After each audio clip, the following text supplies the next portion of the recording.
ఆ రోజు కేంద్ర జలవనరుల మంత్రిత్వ శాఖ సిడబ్ల్యూసి నేతృత్వంలో సిడబ్ల్యూసి మాజీ చైర్మన్ బజాజ్ గారి నేతృత్వంలో కమిటీ వేసిండ్రు. ఆ కమిటీ ఈ 45 టీఎంసీలు పాలమూరుకు తెలంగాణ రాష్ట్రం వాడుకోవచ్చా రాదా అని నిర్ణయించాలని కమిటీ వేసిండ్రు. కానీ చంద్రబాబు నాయుడు గారు కిరికిరి పెట్టి కమిటీ మీద ఒత్తిడి తెచ్చి కేంద్ర బీజేపీ ప్రభుత్వంలో తన పలుకుబడిని ఉపయోగించి ఇయ్యాలటి వరకు కమిటీ రిపోర్ట్ రానియలే. ఆ రిపోర్ట్ వస్తే ఇవాళ పాలమూరుకు కోట్ల కేసే లేదు, పాలమూరు ప్రాజెక్టు ఆగనే ఆగదు. మరి సమన్యాయమే నిజమైతే, రెండు కళ్ళ సిద్ధాంతమే నిజమైతే ఎందుకు కిరికిరి పెడుతున్నారు?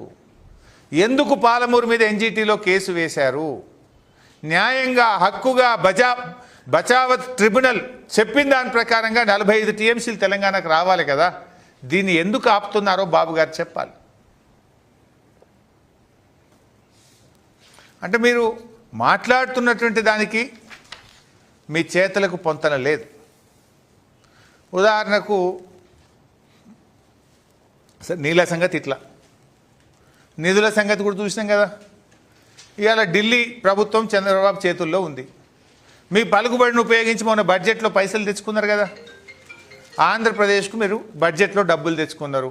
I appreciate. ఏ ముఖ్యమంత్రి అయినా పని చేయాలి. చంద్రబాబు నాయుడు గారు చేసిండు, దాన్ని నేను తప్పు పట్టనది, ఎవరైనా చేయాల్సిందే. మరి సమన్యాయం, రెండు తెలుగు రాష్ట్రాల మీద మీకు ప్రేమ ఉంటే తెలంగాణకు బడ్జెట్లో గుండు సున్నా ఎందుకు వచ్చింది?